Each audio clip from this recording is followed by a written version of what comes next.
It is the Anfield Wrap. Neil Atkinson with Emma Sanders, Rob Gutmann and Gareth Roberts to work through all sorts of bits and pieces. We are back, and I never thought I'd do this again, having to talk about the club versus country debate. But this is in the context of COVID and threats from FIFA, and also the unfortunate nature of Naby Keita is in there as well. We're going to have a chat about away fans in Europe. We're going to mention the Swiss Ramble discussion around Liverpool's finances, but without being exhaustive around it, as there's a lot of very technical stuff in there. And we're going to talk about the early decline, as so many perceive, of Sadio Mane. So it is a packed Anfield Wrap, even though it's an international break one, and that is the thing, I would say, Emma.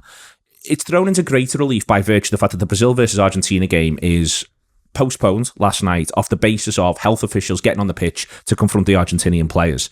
But there has been a spate of stories from a few days back saying that there is a threat from FIFA that certain players may not be able to play for 5 days after the international break. Liverpool's Brazilian players could be one of them if Brazil lodge a complaint. It's not confirmed yet whether or not they have, and I would have thought the events of last night make that less likely.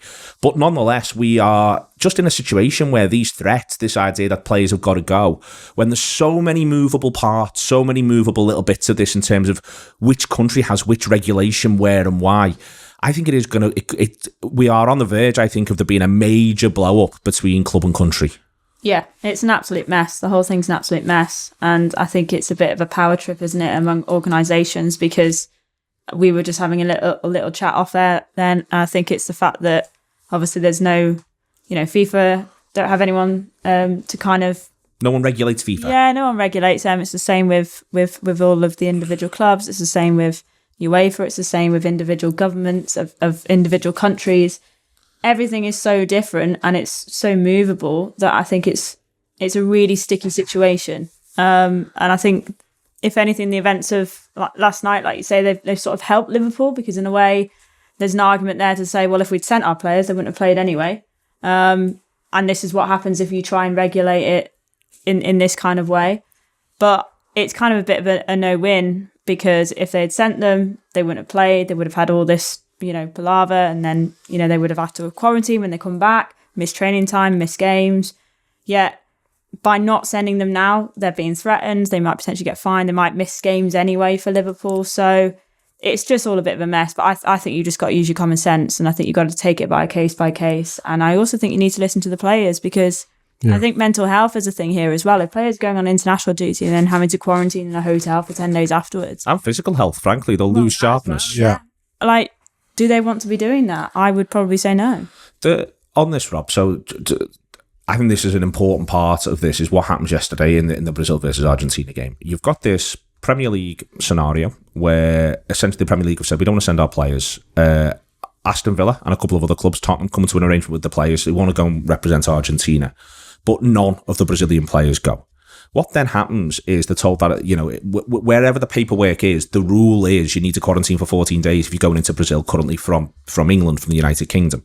So we end up in a situation where that rule, I reckon, would have been scrapped if the Brazilian players had coming from the Premier League had been available. Because then it would have been in the Brazil government's sort of grace and favour in order to act in the interest of the national team, without getting into the very nature of the Brazil government in terms of wanting to classify it as a specifically unpleasant type of government. My point here is that whether it's a liberal democracy or whether it's something else, you end up in a grace and favour arrangement. You end up in we'll waive those regulations because it suits us, but now we're not going to do that. And within that, then you've got this context of FIFA saying, and we will listen to the countries and we will ban your players if you don't release them. All of this can move at any time, both in terms of governmental policy, in terms of the behaviour of the countries, and in terms of the behaviour of FIFA. That is no way, for instance, not just for Liverpool, but we care about Liverpool. For Liverpool to be able to run their football club, FIFA have got to just calm down here. They have got to just calm down. They cannot be threatening Liverpool's players with not being able to play for Liverpool. No. I mean, it's FIFA making the threat, not the Brazilian. It requires the Brazilian Federation to implement the threat, doesn't it? They need to complain, and then FIFA can mandate Liverpool. Yeah. So but the Brazilian Federation would then have to look their own players in the eye and go, "We are just perniciously causing an issue for you." It just feels it's sort of. It's not a metaphor for the way that COVID's played out, but it's some of the experience we've seen of cooperation melting into lack of cooperation across societies. In the early phases of, say, the Operation Restarts across various nations, there was sort of a sense of elite sportsmen have a type of exemption if they follow certain protocols. That seems to have faded into, no, we're all going to make up our own rules and see if they coincide or collide. It is a mess. It is also something of, again, is it a metaphor or whatever, for the friction between international football and club football. It seems to be that playing out. I felt when the Premier League clubs banded together to put this and La Liga did as well.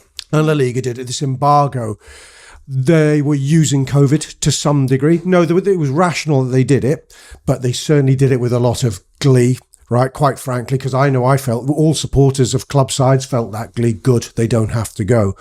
And if I was looking from an international federation point of view, I'd have gone, you've got us this time, or have you, kind of attitude. The club v country thing is the backdrop to this. I mean, it is perennially absurd that 3 games into a season, we've all got to stop our season while they play 3 games in a week. It's nuts. I know I'm deviating. No, I know I'm deviating, but... No, I think this is almost a critical part of the conversation. I'm with you 100%. I know why you're deviating. I think it's important. I think somewhere along the line, I'd like someone to ask the players and the fans, players as the participants and the fans as the consumers of these events that are being put on or thwarted or whatever, what do you actually want? I mean, I know Liverpool fans, we're notoriously not pro-international football, but I don't think most Premier League fans wanted this international break at all. They didn't want it. We're the consumers. We pay the money. We are the ones being entertained in theory. We didn't want this. And I wonder, and the players, much as they have pride with pulling on those shirts, did they want this at this particular time? I'm not. Well, you say that, but it seems as though the Aston Villa. It's for me, the Premier League makes this arrangement. Then Aston Villa, Tottenham, and I think there's one other club in there, maybe Norwich. Allow it. Well, Buendia has now gone to Villa. It's all right. Allow it to be broken with, break it themselves because they want to be sound to the players.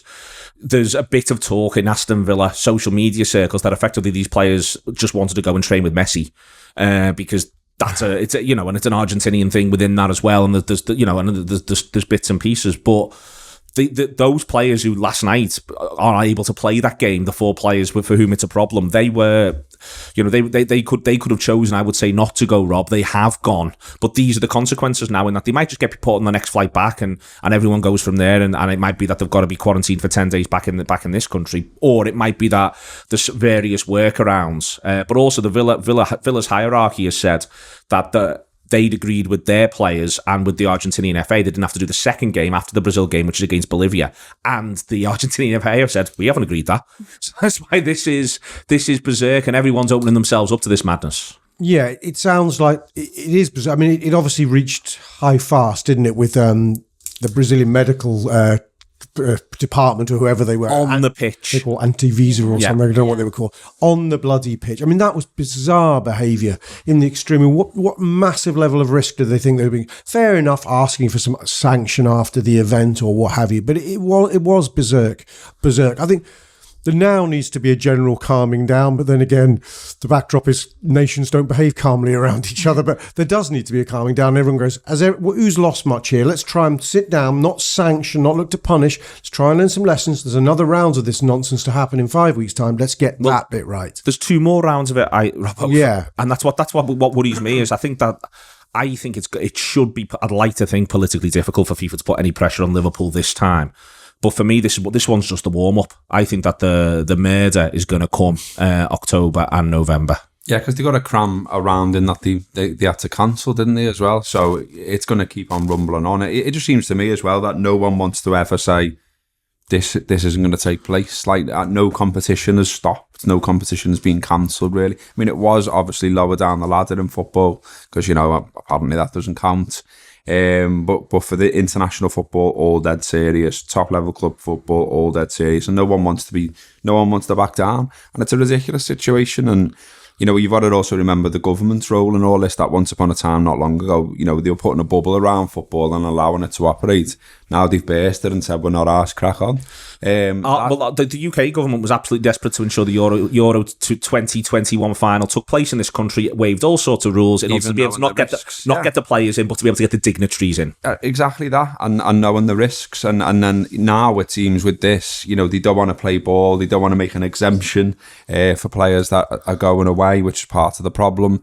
And look, there's enough money washing around football for these players to be tested at every point, to be, quarantined on the run, if you like, sort of thing, for them to be surrounded and washed and cleaned, and, whatever you want. So the idea that, all of that can't be sorted out to a level whereby it's safe, or as safe as it possibly can be, is again ridiculous. It just feels like people not talking to each other, people not communicating with each other, people digging trenches, getting in them, and then facing up for the war. And you wonder where it's going to go. But, from a Liverpool perspective, there's so many other people involved now that it doesn't feel like there's going to be a big hammer falling on Liverpool's head, because, La Liga are involved, Serie A are involved. So there's a host of clubs involved. And as you say, the madness last night whereby, that is the most needly thing to ever do.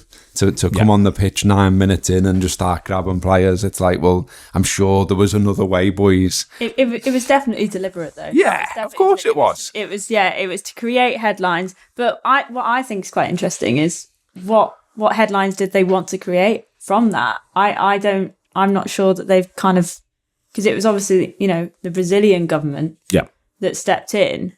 So were they hoping that, I don't know, there'd be some kind of FIFA wave towards Brazil and just sort of letting that game pass by, give them a win? Or is it for Brazil to have potential international windows cut short in the future off the back of it? I don't know, because I don't really think it helps either side. Did you read there's a good thread on it on Twitter which was doing it live? Have you read this one? It's very interesting. It's really hard to though make sense of who was motivated to do this, who thought they were benefiting, or that.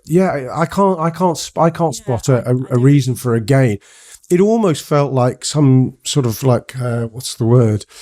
Like sort of mad bureaucracy, or forget what the metaphors are for a Kafkaesque thing. But this is why I'll come back to you on it, Gareth. When we don't like it, because I think Emma and Rob are trying to make sense of it through a prism of football, whereas there's every chance you've just got to look at it through a prism of politics, and that this is the problem, and this is the world that FIFA have allowed themselves to sort of be dragged into when they begin the threats process, I would say. And it's why, and there was loads of stuff coming out at the end of August saying everyone's spoiling for this fight, everyone's looking forward to it. And I think that's the thing. I think it is spoiling for a fight. FIFA are talking about biennial World Cups now as well. All the stuff that the Club World Cup sort of rears its head every now and again.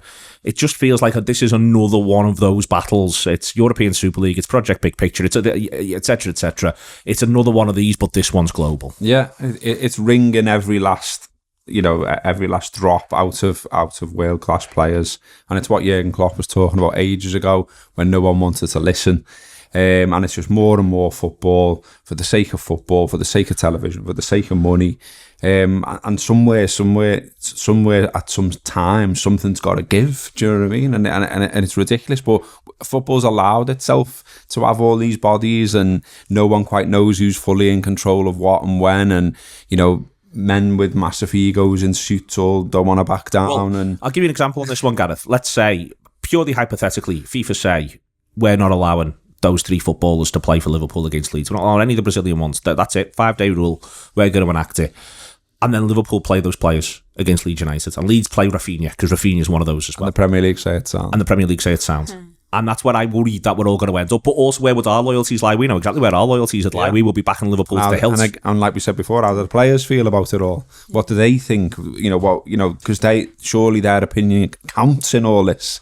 And yet, as it is, it feels a little bit like, they're like cattle just thrown on planes, flew around the world, expected to perform at a top level, come back and do it again on the Saturday. It's like, it's too much. It's constantly too much. And the idea that in a pandemic as well, we just carry on and we try and catch up with rounds that were missed and all this, they're going to have to come up with alternative methods of resolving this other than just play more football all the time.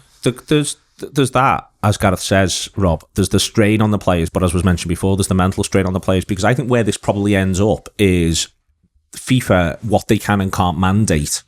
What they can and can't mandate, for instance, is players playing in World Cups, is players playing in World Cup qualifiers. That's what they can and can't mandate. For me, this is, absolutely massive.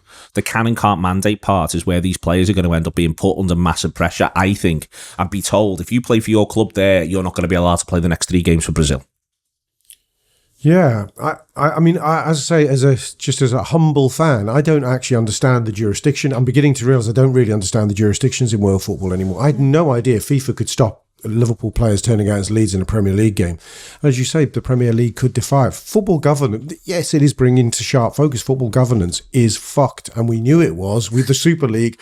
I think FFP brought it into sharp focus. The Qatar World Cup brings it into sharp focus. Yep. It's a building momentum, and and the Super League more than ever brought it into sharp focus. The one thing that felt good about the Super League, and most of it didn't feel that good, was it felt like there was a chance to have a cleansing moment where football, there needs to be a sort of a reset, a year zero with football where we start again. While Gareth was talking, then I thought, the football governance is broadly UEFA, FIFA carve it up, and then we've got the individual federations within that. Why aren't the players represented on an international scale? Why isn't there an international, I don't use the word union, but an international players federation? They are the biggest. There's FIFA Pro, which is trying to exert some influence, but so far you're right to say they're not in the room for these conversations. No, I mean, they are the biggest stakeholders in world football. If you aggregate the capital, the value in world football, the biggest stakeholders are the playing staff. And I don't mean in any sort of emotional sense, I mean a literal economic sense, they're the biggest stakeholders. And quite why they don't wield just about the most influence is beyond me. The next phase of this, in terms of it all being a little bit of a crazy international break, is Naby Keita, who finds himself in the midst of the military coup in Guinea, with that match against Morocco cancelled. The club, last statement on the club, on the Sky Sports article that I read this morning, states that everyone's well, everyone's back in the hotel, that the club are hoping to get him back to Liverpool as soon as possible. This is an extreme form of this particular madness, but it's another one that just sort of throws in the fact that football is effectively influenced massively by political realities. Yeah, and while we've been discussing all of this, I've been thinking at the back of my head, you're asking footballers to go and play football, but then you're also asking footballers to try and have a basic understanding of their own political agendas within their own countries. And, you've got a situation here where you literally have a footballer who's just flown across the world just to go and play a game of football, and he's got caught up in a military coup.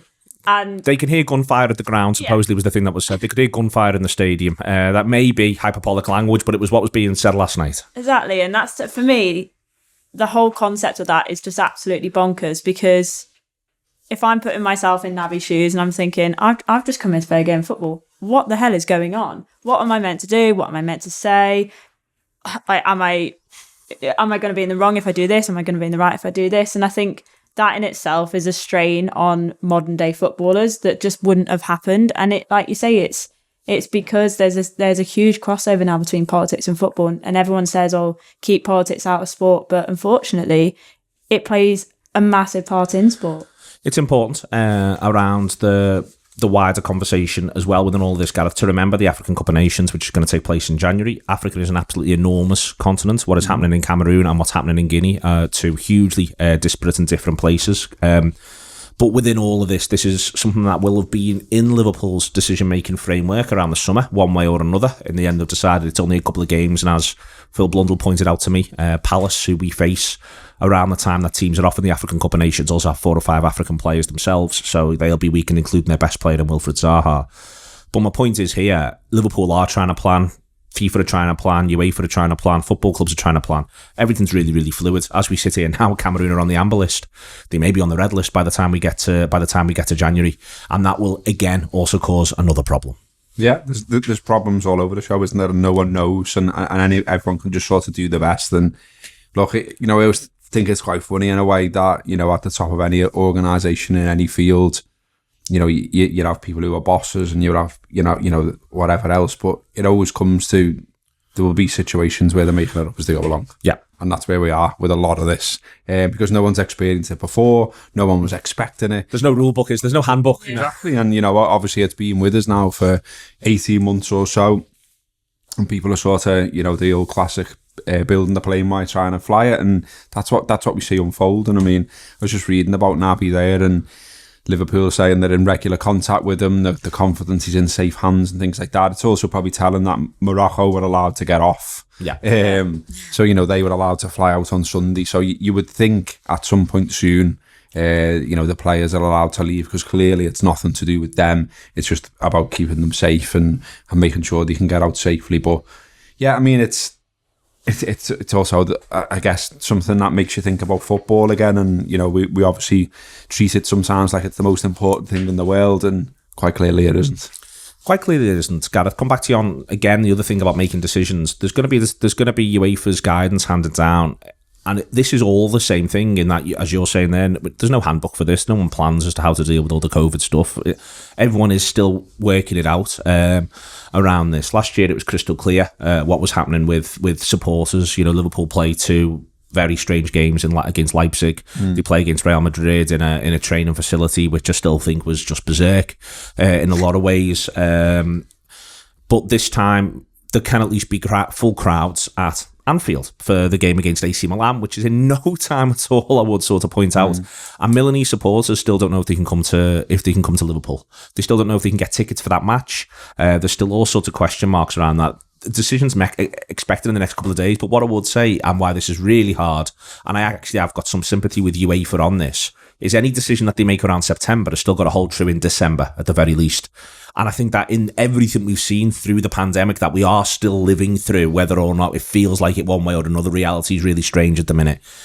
It's hard to make a decision for September and be certain about your reality, the ground for that decision in December. Yeah, exactly. And then also as well, making a sort of, a grand decision that's across so many games, across so many countries. I mean, you go back to the one Liverpool played, the last one in Europe, the one against Atletico. But one of the reasons people were so concerned going in the ground that night was the situation in Madrid, so it was the situation around Liverpool's opponents. So, to make a grand, okay, away fans can go to everything, like there could be a situation in Milan.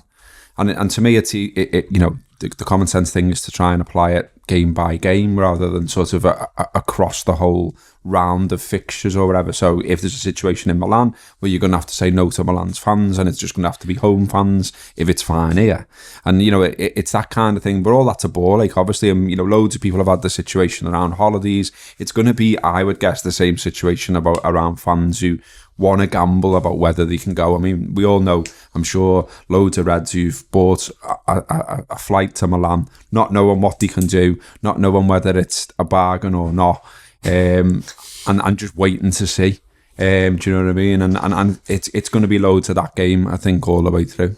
I think they're trying to make sporting integrity noises. I think the best thing to do will be what Gareth's just described. I think they'll try and make a decision for all 6 at once, Emma. I think that's what UEFA will try and do. I think they'll try and decide through to December, which makes me think they will err on the side of we don't want away fans to move. They banned them for the internationals in September. They said no away tickets to be sold. Yeah. I think they'll try and make a sporting integrity argument. I don't like it. I'm not in favour of it. I don't think UEFA should be able to sort of act as that force, but this is the world we live in. Yeah, I think I'm in two minds about this because I think the fan in me agrees with you. I would like it to be done on a kind of match by match basis and, have a bit of sympathy. However, we've just had all this discussion about the fact that nobody really knows what's going on. How can you control situations? This is a situation which essentially UEFA can make a decision on and it kind of be finite. And yes, it might not be great. It might not be what people want. But in terms of appeasing a situation which has already been blown up elsewhere in terms of all of these other components that we've just discussed, by making one decision, UEFA can just say, right, that's something that we can just deal with. We don't have to worry about for a few months. Let's just say no. That's it. Done. That might be the best thing. Yeah, I agree. We're all looking for best fit solutions. The truth is, what's at stake is not a half a league programme. It's 3 games. Yeah. It's 3 games, and we can park it not just till December, till mid-February when it resumes in the knockout phase. That gives us an awful lot of time. What's that? 6-7 months, something like that. It's a lot of time, and only 3 fixtures at stake. The best fits all solution is just to call it now and say no away fans because everyone's getting a full ground. So it's still going to be a sporting event. Each side gets, from a sporting point of view, each side gets to have their full ground. European football, although there are, obviously as Liverpool fans, we've been involved in many great away events, but a lot of European football through its history has involved very few away fans in grounds. I mean, you go back to, when I was young and Liverpool played in far-flung places like Tbilisi in Georgia, the old Soviet Union, I don't think there was a Liverpool fan in the ground, or if there was like 20. So it's not uncommon. It's not unnatural for there not to be a huge away presence at these grounds. I think it's unnatural, say, in a Premier League game, if you suddenly said no away fans in the Premier League till Christmas, whole different ball game. You're talking about a big set of fixtures, something we're used to seeing, but away fans in Europe for 3 games, no, call it. It's best fit. It's a problem solved for 7 months. Okay. I want to move on. And this morning, Swiss Ramble, very well timed, well done.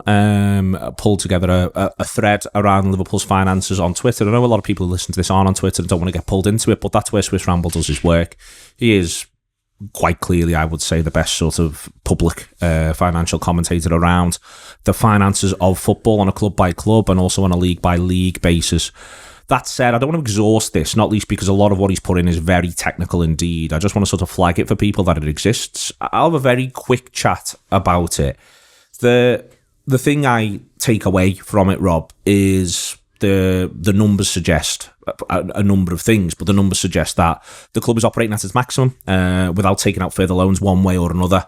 The club will have been impacted by COVID, by like a lot of other clubs. There's a couple of very good little bits on the likely impact of COVID on Liverpool, which moves its way into he's speculating a little bit around that, but he's honest about the background of his speculations, and he gets himself up to about 150 million. It is one where, without the club choosing to take out loans, however we define loans one way or another, his argument is that the club is, as of now, operating at a maximum. The situation could be quite different by the time you get to the end of the year 2022, Liverpool's financial year 2022, because of the shift around COVID policy and the knock-on effect it has to football. It's a good thread worth reading. It's just heavy going. Yeah, and I'm not going to pretend I've had chance to digest it yet, but there's it buys into a couple of contrasting analyses of the way Liverpool's ownership approach the finances of the club. They approach it with a surfeit of caution. They are fairly risk averse. They're hedge fund people who bought Liverpool at what they knew was below market value. They were not going to lose money from this investment. And it would be wrong for anyone to label them, and it's a cliched label anyway, of business analysis of business, of greedy, but there's no evidence of them taking anything akin to a dividend out the club. So they've not milked the club in any sense. But they are its financial custodians, and their caution has an impact. And there are other ways of generating funds for people. Loans are a thing. This impact of COVID is, well, hopefully it is a once in a generational thing. And if it is, you can look upon it as a spike, a negative spike in a set of accounts, and it can be costed in, and it can be effectively paid back over a decade. I think some clubs have taken that approach. Look, I think, but in saying Liverpool have been overcautious, or FSG have been overcautious, they are also taking in a myriad of other factors which we have to respect. One, they've got a fantastically talented squad, which is expensive to re-sign, in inverted commas, and we are re-signing a lot of our footballers, and hopefully we'll re-sign Mohamed Salah this summer. That isn't free. And we also, I think this is why they've been able to do it, because inside the club, the key figure, Jurgen Klopp, buys into the idea that this is it's not a necessity for them to gamble huge amounts of money on repopulating the squad yet. I'm not saying they shouldn't, but they can see a case for that. And if you ally that to the financial hit of COVID, you can see why what's played out has played out. Yeah, it's... I'm delighted to be talking about this again. It's so tiresome, the endless debate on social media. And you're right, Neil, to say a lot of people don't want us to engage in it, advise we don't engage in it. I would say doing what we're doing, easier said than done. But the Swiss Ramble stuff is good, detailed, everything you would expect from it. Same as Rob in that, I'm still sort of digesting it, but what I am digesting, what I am seeing right now in front of me, there's not loads of surprises in there. I think a lot of what I'm already seeing, I would know. The wage bill is shot right up. It's astronomical, the wage bill. The second highest in England, he says here, behind only Manchester City. So, you've got to recognise that in any argument about the way the club is being run. They have awarded the success that the club have had from this group of players. And that's also what they said they were going to do. In the past, they were basically saying we were paying out too much money to lads who didn't deserve it. Now, they turned it round to where it's based on incentives, it's based on success, and we've had success, so they deserve the incentives, so they have to pay their wage bill. It also says as well in there that, you know, a lot of Liverpool's success has been based on player trading. Again, I think we would know that. We've seen that. We've seen that that's been affected this window. I'm not making excuses. I can't be bothered if you want to take me on and tell me I'm something again. But, you know, they literally would have sold more players, I think, at a greater price in a different time. And I remember, you know, like Rory, who I would always say is a sensible commentator on football, he was saying ages ago, some of those prices that Liverpool want this summer aren't realistic this summer because of the pandemic. So, you know, I think their normal plan was clearly affected. And of course, that affected everyone. And as Rob's already said, other football clubs are run in much different ways to Liverpool.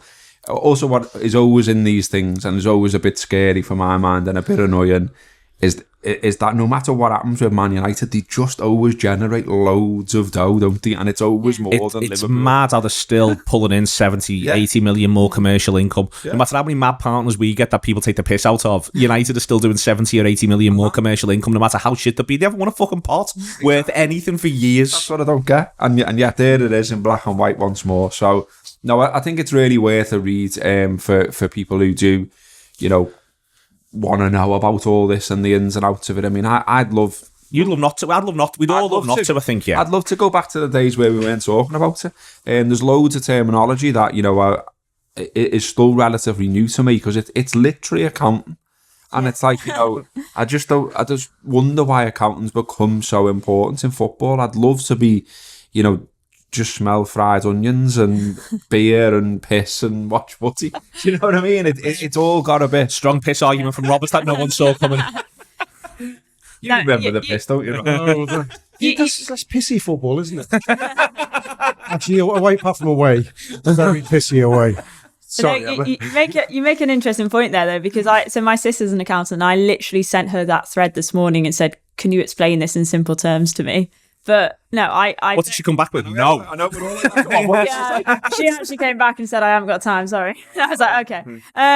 But yeah, I think, like, on the base of it, I agree. There wasn't anything in there that shocked me. I think the thing that was quite interesting was when, you know, it brought up the kind of the player trade element. And I think a point which fans perhaps maybe need to remember is that the buying clubs are now in serious debt and they're running out of money. And, you know, we're talking about the likes of, everyone knows, Barcelona and Real Madrid, they're in deep trouble.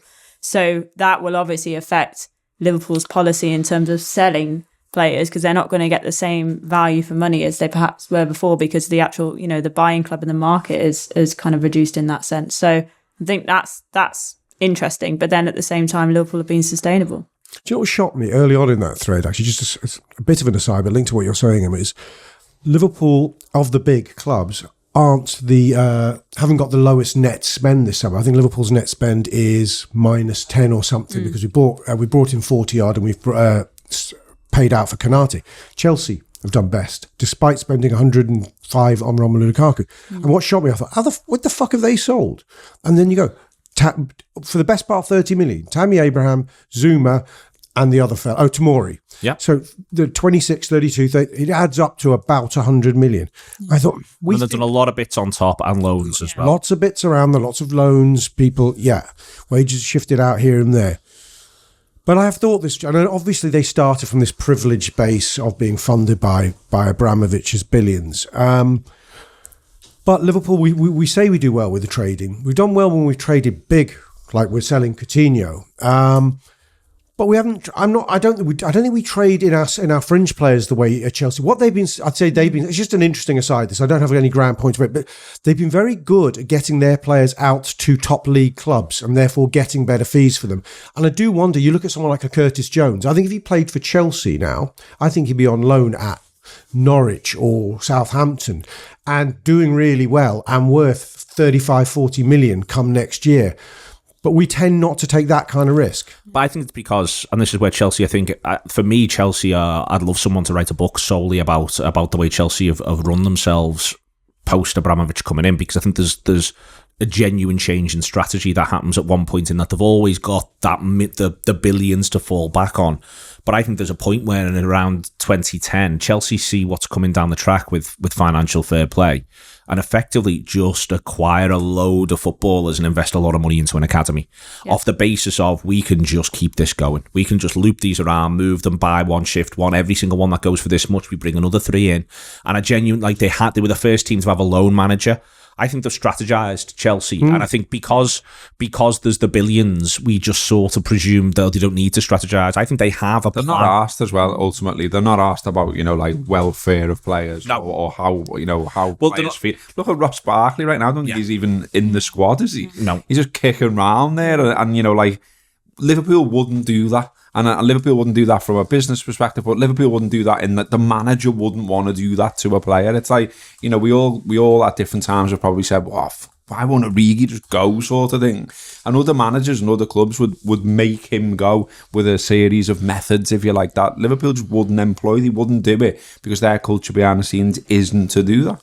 In the parallel non-COVID universe, Gareth, which, and it's strange sort of pulling this show together, I was aware as I was sort of working through it, my God, this is very COVID heavy. In the parallel non-COVID universe, I feel as though one of Salah or Mane goes in the summer of 2020, where, maybe it might have been difficult because it might have been that the walls were closing in on Barcelona and Real Madrid, maybe anyway.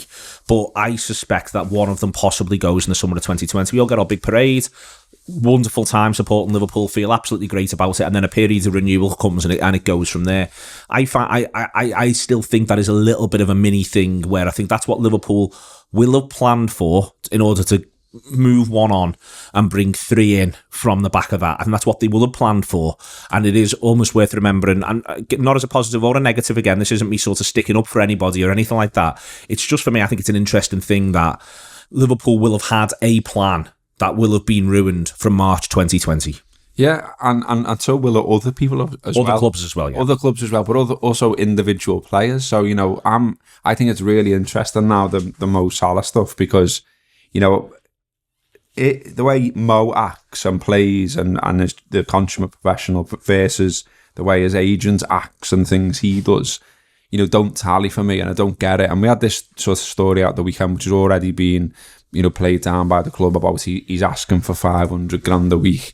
But, in a different world, well, perhaps Barcelona or Real Madrid are positioning themselves to get involved in this conversation. They're not now. And so it's like, if that's come from his agent, for instance, well, who in the world is offering Mo that contract? If Mbappe goes to Real Madrid, which everyone expects him to do, maybe PSG want another elite attacker, and maybe that could be Mo, albeit I know he plays the other side, etc., etc. But does Mo really want to go there?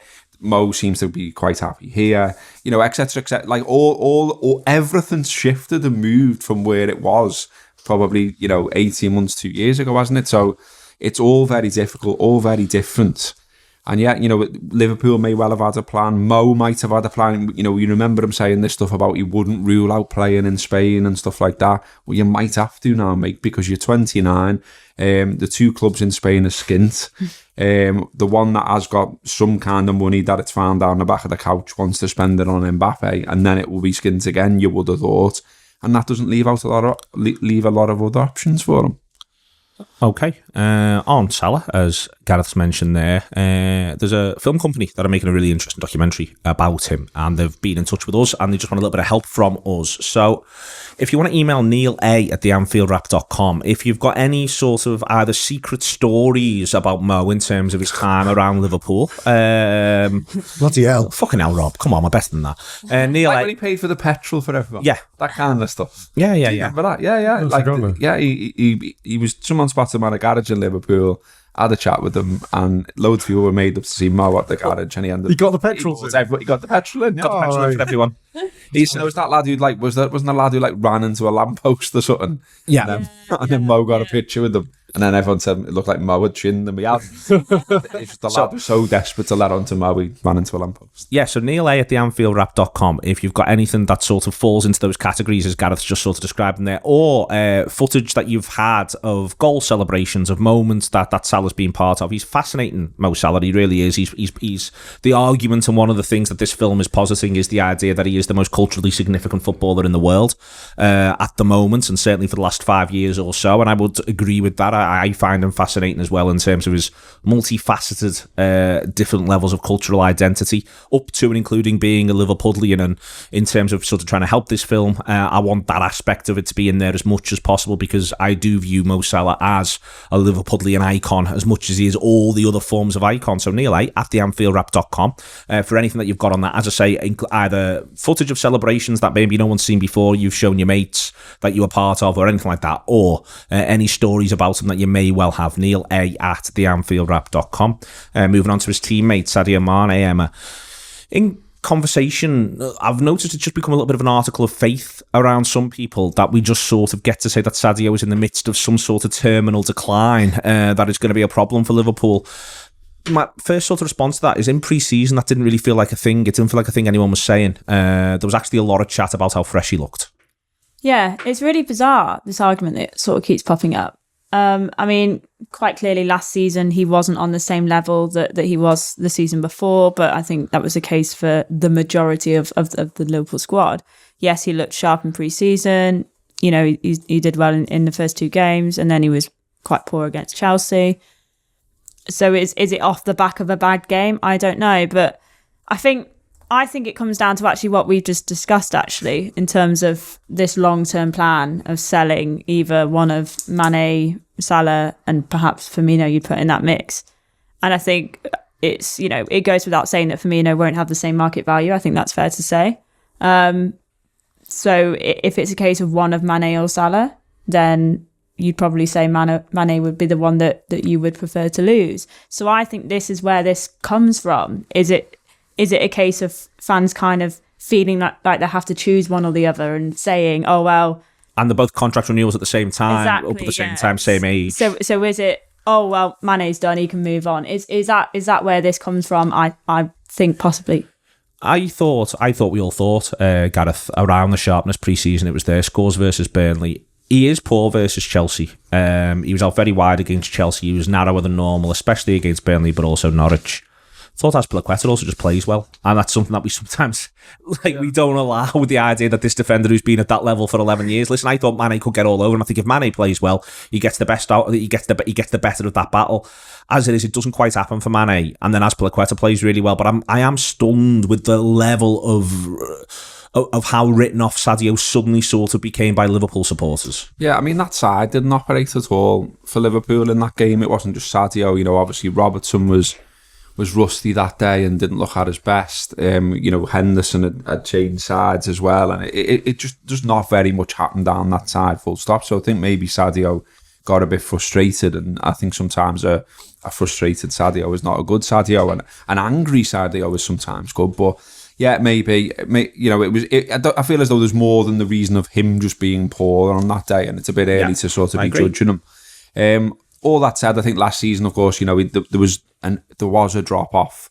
I mean, and Emma, you say, you know, it sort of happened to everyone, and it did to an extent. But then I think, you know, for instance, Mo still emerges the other side of it, and everyone's like, he's unbelievable, isn't he? Whereas Sadio, it was like, no, we only got 16, so doesn't start at Old Trafford. Yeah, and all that. So there was a question mark there. But equally, I think if you look back, and Sadio sort of made a joke of it in the past, like the amount of football he's played in a short space of time is absolutely unbelievable for club and country. And he was asked about it, I think it was a pre-season tour or something like that. Someone brought it up and actually asked an interesting question for once. And he was sort of like, it's just all in the mind. And you know, I remember us talking about it, and I was saying it feels like that sort of come from the manager, because we know how big he is on psychology and stuff like that. But then I was thinking about it and thinking, it's not just all in the mind, is it? You've played loads of footy. You've gone all over the world to play it, and you could probably just do with the rest. And that was what, you know, one of the consequences of everything that was going on. I just thought, well, Sadio's got a bit of a rest there, and we might see him coming into this season fit, fired, and at his very best. And maybe that's it as well. Maybe a lot of people had that mindset, And then when he's come in and not set the world alight in 3 games, they're like, oh, well, he's shit. Which is a bit soon for all of that. I'm still back, and I still think he's going to be all right. I'm hoping he can get back to the previous levels, and it's worth considering that, he comes in first season, gets 13, and then he's top 20 goals ever since 20, 26 and 22. It's only last season where he drops off to 16, but even 16. Is that all comp, 16? Yeah. That's fucking good. That's what I mean. It's all right for a shit season, isn't it? 13 or something. 16 is really good. It's all right for a shit season. For a wide player, not a centre forward. And he finishes the season quite strongly. I think he gets 4 in his last 10 or something like that, 4 in his last 9. I hate to say he's a streaky footballer because that's not quite fair, but he does have dips. I remember before he's actually probably his best phase for Liverpool, which was at the beginning of 2018, he's had a poor couple of months at the end of that. I mean, I saw him. He gets sent off against City. He comes back. Right. He plays the Merseyside derby. He stinks the gaff out in the Merseyside derby When he missed as well, which was annoying. and he can't find himself until Burnley away. It's not a couple of games. It's 2.5, 3 months of football. Well, that first half of Burnley away is a nadir. I think he might have been playing slightly under the weather, if I recall, but he was terrible that first half. And then, is it like 10 minutes into the second half, he swivels on one and scores one of the best goals he's ever scored. and it seems to change his season, because I think within a month of that, he's scoring a hat-trick in Porto. And he's sensational and has gone on to be.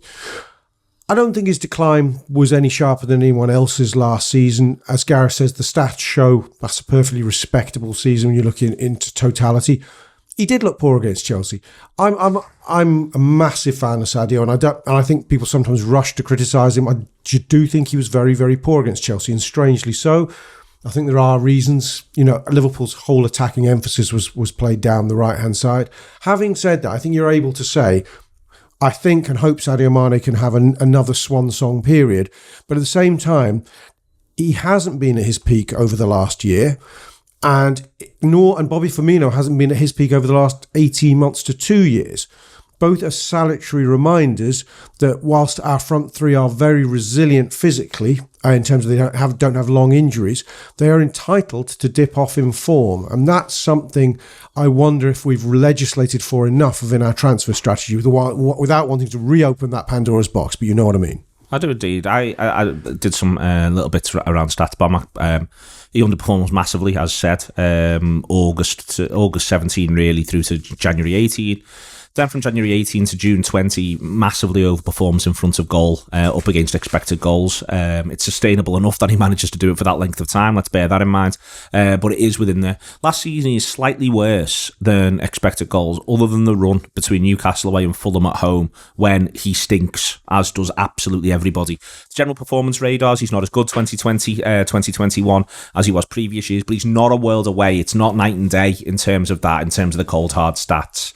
I think, Emma, one of the things that I find difficult with this conversation is that in the long run we are all dead. I.e., all footballers will get worse. At some point, Cade Gordon is going to be on the decline. There's no argument about that. Literally, that's the passing of time. That's the way in which it all works. At some point, all players will be on a decline. And one of the things that I think makes Sadio playing badly, I think, looks exceptionally bad because of the way he plays. So he does that thing. I've always had that example, that mad 5-yard touch he takes that actually takes him away from a defender, but it always looks like he's miscontrolled it, but he knows what he's doing. But if that doesn't quite come off, you just go, well, he's just miscontrolled it. I think that there's a bit of a thing. He's a scruffy footballer, I think, in a few ways, Sadio. So when it doesn't look right, it looks even worse. If you sort of take me point, I don't think we need to say that this is terminal yet. We could be wrong, because at some point we will be, but I don't quite think it's necessarily nailed on. Yeah, I absolutely agree on that. And I've said this for quite a while, that I think the way that Sadio Mane plays football is extremely risky. He's not a safe footballer. Everything he tries, I think there's a high element of risk. But that's why it can be extremely effective, because it's got this unpredictability. It's hard to defend against. But as you rightly say, when it doesn't come off, it really doesn't come off. And, it can look pretty crap. But yeah, there will be a time where I guess that unpredictability perhaps becomes a bit more predictable. The fact that we know he has a heavy first touch, which, like you say, it is deliberate. It's to kind of gain that space to get people into a foot race. Defenders will will probably start to Get better to and know better at that. planning. Yeah, they maybe take a step off him. He's not the kind of player that, like a Lukaku, that you need to get, shirt tight to and make sure he's not being able to bring down the ball and, ping it off. Sadio Mane, you can look at now and go, well, he's not going to necessarily bring other players into play in the same way that, a natural out and out centre forward would. So let's just give him a bit of space and not engage with him. And I think there's an element of that as perhaps the opposition recognising that they, can change the way that they play against Sadio Mane. But then also, like you say, it's, he almost set a bar so high. He was like a Superman level. So the fact that the drop off then, it is going to look bigger on the outside because he's set such high standards that, yes, what is probably just a gradual decline probably feels like a lot more because he's not superhuman levels anymore. His stats aren't good when you start to dig in for this season so far, are they? Like, I've just found... it's 3 games. I know it's 3 games, but like all of a sudden now I'm like, whoa. Like, I'm just looking at these... I'm looking at his dribbling here, and he's dribbled past 3 players in 3 games. Yeah. And Mo's done 9. Yeah. 9 players in 3 games. So, yeah. I mean, so that... But he suggests that he hasn't started on fire. But again, Liverpool have put Harvey Elliott wide right to overload on that side. And what I said before about nothing went down the left of against Chelsea. He's been learning to play with Kostas Tsimikas a bit and with an unfit Andy Robert. I do think we have to remember that elite forwards change who they are a lot of the time when they get to 30. Some, you look at, I say, Robert, I always used to visualise Salah and Mane, if you'd asked me a year or 2 ago, they can age like Robin and Ribery and they can be still tearing up on the wings till 33, 34, albeit with their games a bit more managed. But then there are others like, for varying reasons in my lifetime, like John Barnes, who just became a different footballer by the time he hit his late 20s, early 30s. A lot of it injury-induced. Ian Rush was the same. I think sometimes, you look at Mo Salah and you go, he could be Robin Ribery now. You go, the equivalent. He could have his pace and his explosiveness. Sadio may just need a different type of role. Cristiano Ronaldo, although he's older, obviously, he's not tearing down any wings these days. Sadio, I felt for some time that Sadio's long-term future is in the centre. That because I think he's incredibly agile, athletic and intelligent footballer. But if he loses his half yard, which is what enables that so-called scruffy touch to be productive, then maybe out wide isn't where we need him. So I'm seeing next season Salah wide right, him in the middle, and Mbappe left, which he ideally wants to play. Okay. Last little thing on it, Gareth, is at some point these lads who've given us so many fantastic times, in all seriousness, are going to stop being the footballers that we'd like them to be. And that is going to be difficult. I think there's a lot of people who... in terms of playing football, I often, when I'm doing the review show on Tour Player, we'll talk about greater ruthlessness in front of goal and all of that. And football managers do have to be ruthless. I don't necessarily think football supporters do. I think we were allowed to hang on to the lads maybe a bit too long and to love them because that's literally been our job. Yeah, I was going to say that as you were saying it. You sort of arrived in the same place. That it's harder for us because... you are meant to become attached to them. You are meant to like them. You spend all this money and this time on them and supporting them and everything else. And we all love the characters of a lot of our players for different reasons. I think, a lot of the characters that our players have got, they've been recruited because of that almost, to fit in with the manager, to fit in with the culture and the style. So, it is hard to discuss it ending, for any of them. Yeah, it's kind of quite sad, isn't it? Because even when players that are sort of likable but annoyed you leave, you still have a little bit of sadness. Say when Moreno left, we all sort of spoke about him quite fondly, and then it was like, well, hang on, I can remember you with the screwed up face at Anfield go, fuck off you. So you know what I mean? That's the madness of it all, isn't it? I don't think Sadio's quite reached that level, but yeah, eventually they do have to move on. Eventually they aren't good enough, and that's always a difficult conversation. But yeah, for the managers, I've thought about this a lot actually around Klopp, because his style is obviously, he knows them all well. He gets on with them. He's friendly with them. There's this culture of there really is a bond between the whole group. That must make it incredibly hard to have conversations about, listen, we're going to move you on. Listen, you haven't been reaching the levels and all that kind of thing. So, I guess that's why Jurgen's paid all the money, isn't it? And we know that Ted Lasso deals with this very well, don't we? He from does, experience? Ted's fantastic. Yeah, deals with the problem, sorts it out, and it all turns out for the best in the end. I mean, no spoilers, Rob. I'm only up to a psychologist coming in here. Everyone's at different places where that's concerned, not where Liverpool's concerned. There were lots of people said lots of nice things about the Anfield Wrap over the weekend. Thank you very much for doing that. It's very, very kind of you indeed. You may want to subscribe. If you do, download the app. It is in the App Store. Whether it's Google or Apple, it is available there for you. £7 a month for the audio or video, £10 a month for both. If you want to get involved in that sort of thing, please do consider doing so. It is part of how we're able to run the whole thing. In the meantime, we will leave you with the idea that, yes, in the long run, that we are all dead, but Sadio Mane wants to win the league more than you.